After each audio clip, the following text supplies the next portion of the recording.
Saludos amigos Ángel Barriuso, Manuel Jiménez, y ya estamos con ustedes en esta sesión de entrevista de propuesta de la noche con Manuel Núñez, historiador y escritor dominicano. Don Manuel, saludos. Saludos, aquí estamos, Bueno, como siempre. Volvemos de nuevo al tema de la inmigración haitiana en República Dominicana, y ahora resulta que las autoridades, estoy hablando de Fuerzas Armadas, de Migración, han procedido a realizar redadas en varios puntos del país, fundamentalmente en la zona turística de Punta Cana, donde se afirma que fueron detenidos alrededor de 200 haitianos. Y todo eso se hace después de que hubo denuncia de que la inmigración haitiana se estaba incrementando en el país.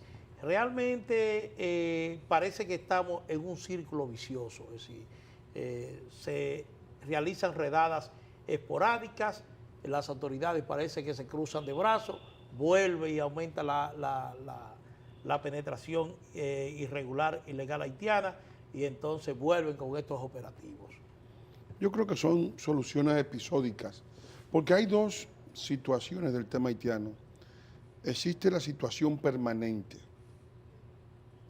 que debería ser la preocupación de todo gobierno que piense en el bienestar de sus ciudadanos, y existe la preocupación episódica, que viene de la noticia, de alguna alarma, de algunos hechos concretos, por ejemplo, muertes de dominicanos a manos de haitianos, el atropello de una niña de 14 años que fue macheteada, le cortaron ambos brazos, salvó la vida milagrosamente, y todavía sigue prófugo el que hizo esa barbaridad. Y otros hechos delictivos que cometen los haitianos en República Dominicana, que en muchos casos generan una situación de enfrentamiento, de escozor con la población, y se toman medidas para tratar de que el tema salga del tapete. Hay incluso a gente que le molesta que el tema esté en el tapete. Yo oí a Hipólito Mejía decir que este era un tema para distraer la atención.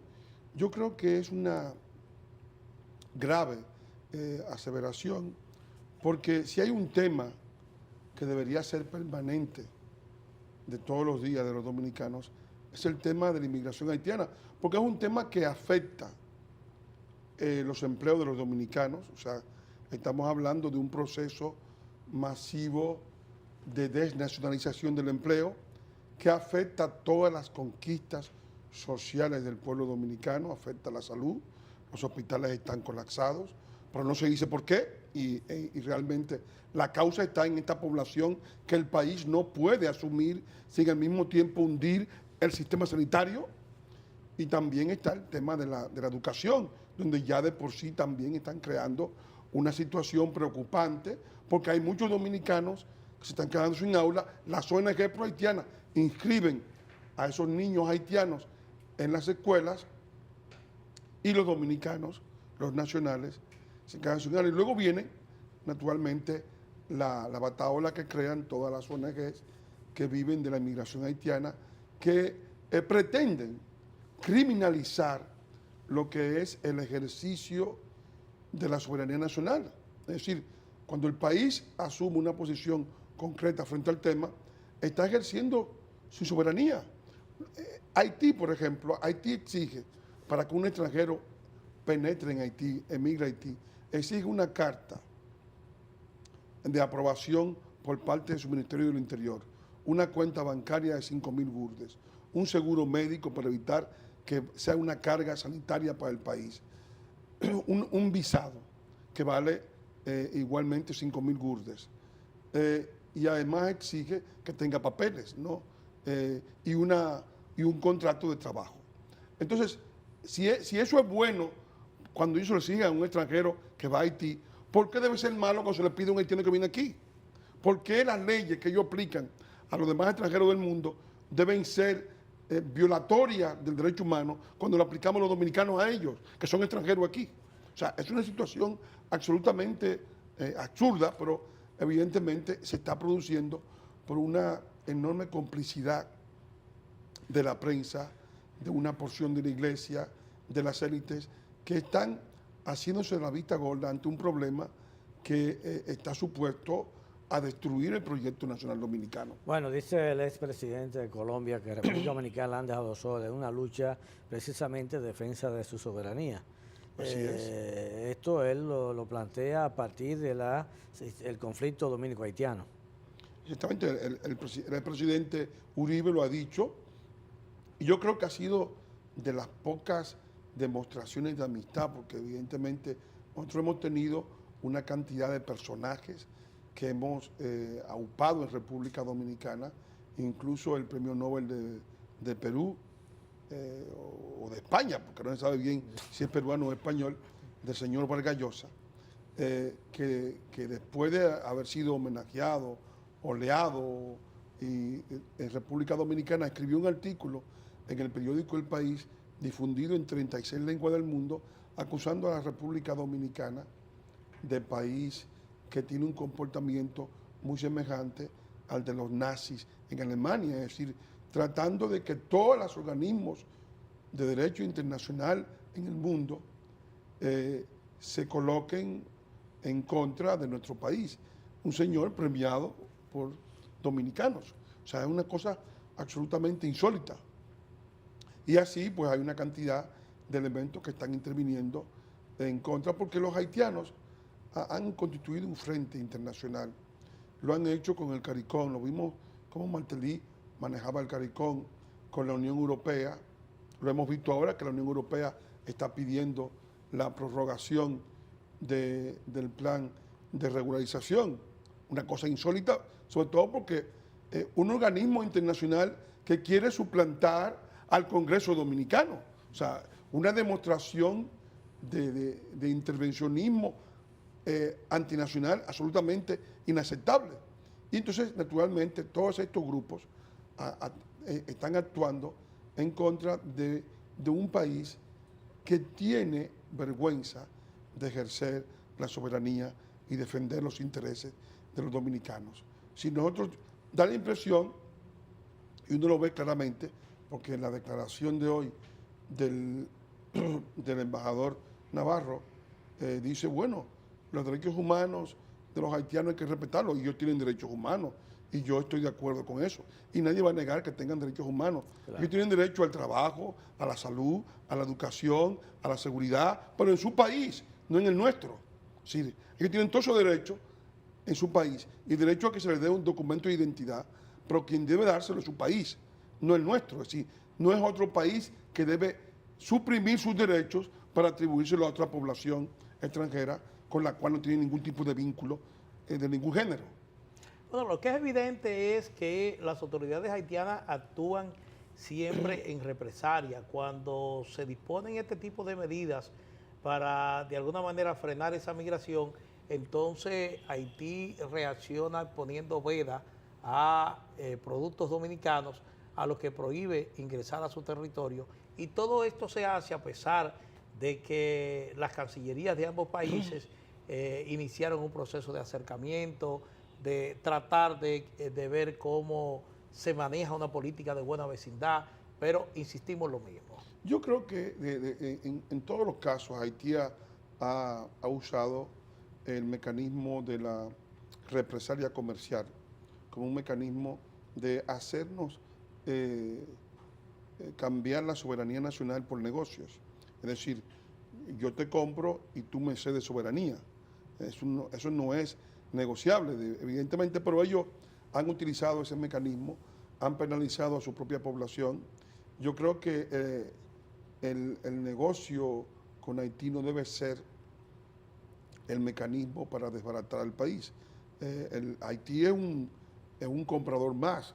De hecho, en muchas épocas, Haití no ha sido tan importante desde el punto de vista comercial como lo es hoy.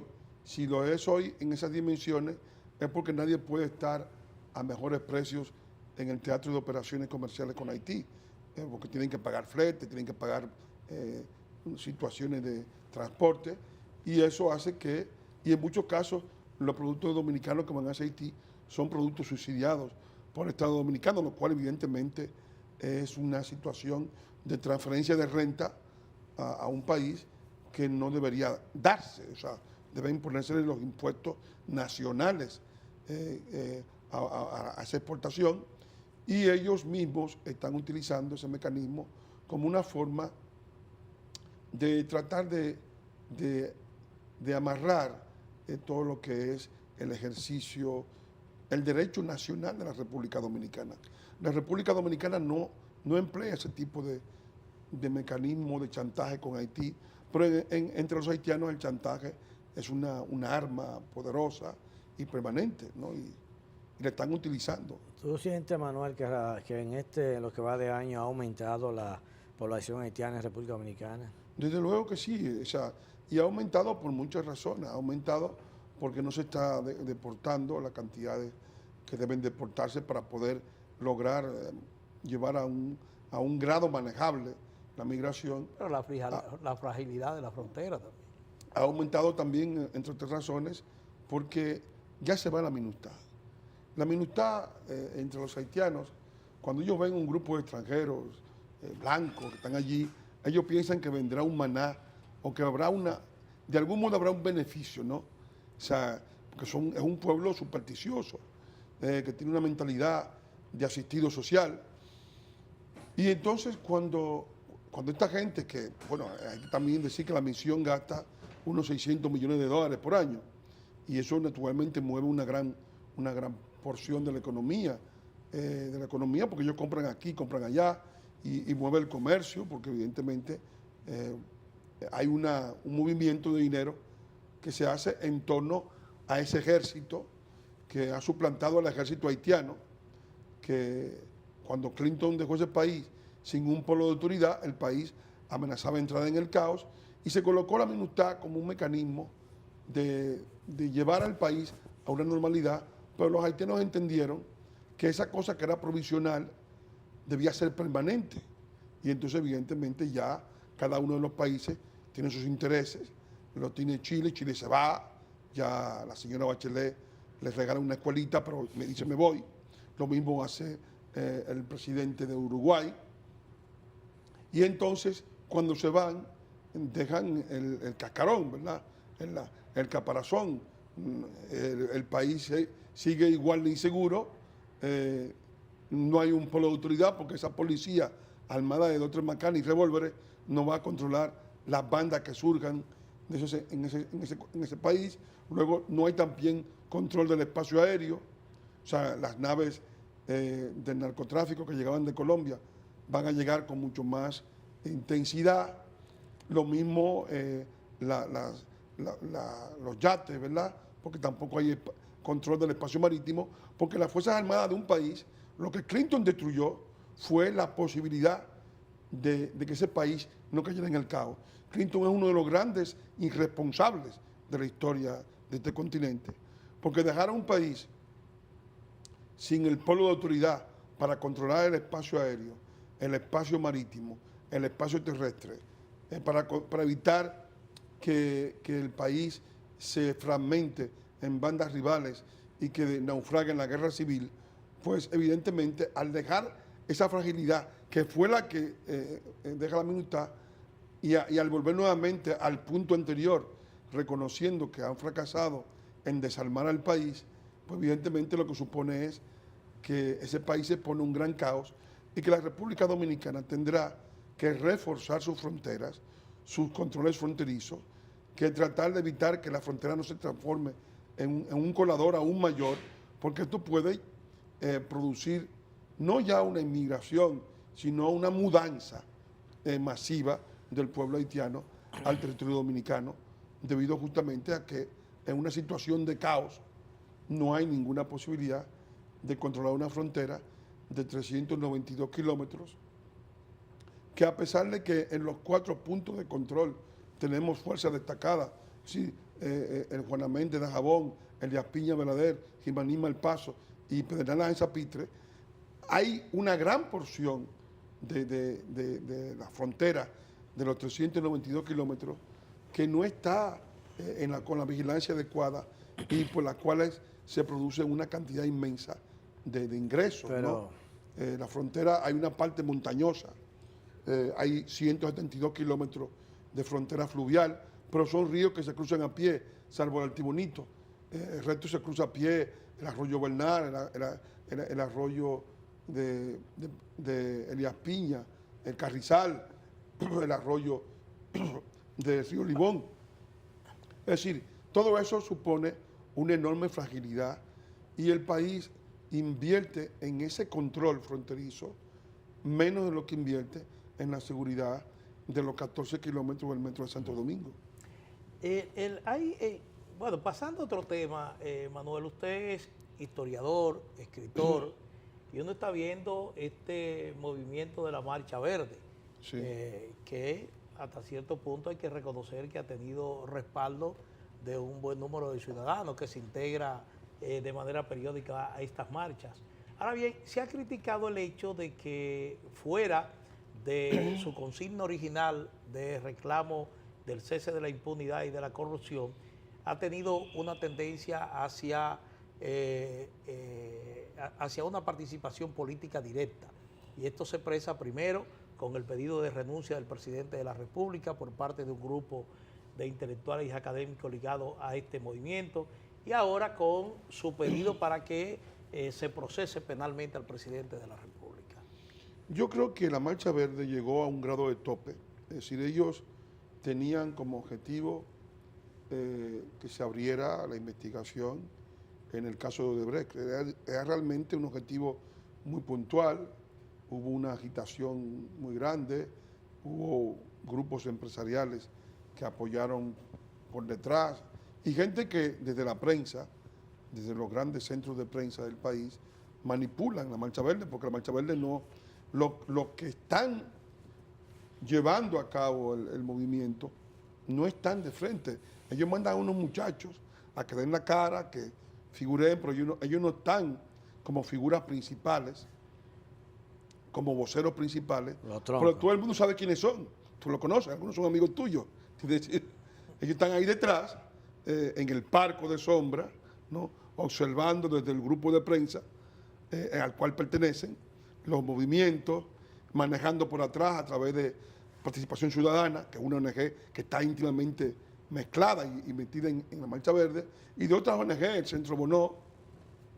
Lo curioso es que son ONGs que tienen financiamiento del Ministerio de Economía, o sea que el gobierno mismo está pagando a sus sepultureros.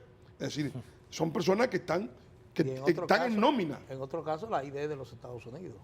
En otro caso, la USAID, esa de Estados Unidos. Pero digamos, la USAID ha suspendido los fondos. Ellos están manteniendo con los fondos del propio Estado Dominicano. Después que llegó Trump ahí, ha habido el cierre de la espita y ellos están buscando fondos y están aplicando lo que llamaba Jim Char. Jim Char es un teórico de la guerra no violenta, el golpe suave, que ustedes han visto, porque es el mismo grupo que ha hecho la cosa, el mismo grupo que hizo el 4% con las sombrillas amarillas. Ellos cogen, ya esto es una especie de franquicia de la subversión. Es decir, si ustedes miran en internet, están los videos de Jim Char, cómo se hizo en Ucrania, en otros países, cómo también se hicieron las famosas primaveras verdes en los países árabes. Es decir, es un mecanismo importado de subversión con el objetivo de tratar de demandar, ¿verdad? Porque en definitiva, al final de cuentas, el objetivo de muchas ONGs es gobernar sin que hayan votado por ellos. Aquí hay gente que no han sido nunca diputados, ni senadores, no han corrido en ninguna elección y quieren mandar desde un canal de televisión o desde una ONG dirigir el país sin que el país los haya votado. Entonces, estos grupos se han organizado en torno a este movimiento tratando de darle a esas ideas el contenido de ideas de poder. Lo que pasa es que al no tener un rostro visible, evidentemente este país sigue siendo un país que les concede mucha importancia a los partidos políticos. La gente inventa poco, los dominicanos inventan poco. En otros países los movimientos como estos han desembocado en, digamos, en llegada al poder. como ocurrió, por Pero ejemplo, en Guatemala. ¿Terminan en un proyecto político o tienden a consolidarse realmente como un grupo de presión social? Exacto. En Guatemala se llegó al poder, hay uno que llegó a presidente, que creo que apellido Carpio, que venía de la sociedad civil, que era la participación ciudadana de Guatemala, y llegó al poder. Claro, fue una excepción, se volvió luego nuevamente al sistema de partido, pero en la República Dominicana, cuando el gobierno encartó y sometió por vía del Procurador General de la República a 14 personas que están sometidas a un cuestionamiento judicial, pues ellos tomaron el riesgo de que se desmantelara el movimiento. Entonces pidieron lo imposible. O sea, si tú me das lo que yo pido, yo te pido algo que tú no me puedas dar para mantener unido fusionado a la gente. Pidieron la renuncia del presidente y ahora han vuelto a pedir el encartamiento porque están tratando de desplazar. Ya no es, el objetivo ya no son los 14 encartados, el objetivo ahora es algo que no se puede conceder sin al mismo tiempo hacer caer el país en un desorden, porque nadie piensa, el presidente de la República, con todos estos cuestionamientos, tiene un 52% de aprobación. O sea, eso es una medición internacional, no una medición local interesada. Entonces, evidentemente, ante una situación como esa, la Marcha Verde ha comenzado a manifestar un poco las contradicciones de estos movimientos, porque hay mucha gente de buena fe que naturalmente con estas cantilenas de que le calientan las orejas todos los días, de que su situación de carestía de la vida o de dificultades económicas tiene que ver con lo que dicen los comentaristas de la radio, pues evidentemente se ha ido creando todo un sentimiento de aglutinamiento que ha dado pie a esta expresión, pero no hay un liderazgo que pueda realmente Bueno, a eso iba, como que no se ve en el país la posibilidad de liderazgos que puedan como encarnar esos movimientos que están en la calle, porque hay como la necesidad de un nuevo partido político, una nueva fuerza política, pero no se ve ni se vislumbra. No, además hay una cuestión, es decir, estos movimientos de huelgas, marchas, cuando uno mira la expresión electoral, pues dice, bueno, si fuera por huelga, por marcha, por corrupción, Guillermo Moreno, que es el candidato que más ha tocado el tema de la corrupción, tendría pues un 15, un 20, un 30%. No pasó de un 1. O sea, es decir, el que encarna la lucha, o sea, que la corrupción, aún con todo esto, la corrupción no es, digamos, el tema vertebrador. No arrastra votos. O sea, sí, parece que lo es porque hay un descontento y hay muchos descontentos que se juntan, pero que no tienen muchas veces que ver una cosa con la otra. Bueno, muchísimas gracias a Manuel Núñez, escritor, historiador dominicano, por aceptar nuestra invitación para participar en esta entrevista de Propuesta de la Noche. A ustedes agradecemos como siempre su sintonía. Ángel Barriuso, un servidor Manuel Jiménez, los invitamos para que estén con nosotros de lunes a viernes de 6 a 7 de la noche por Digital 15. Buenas noches.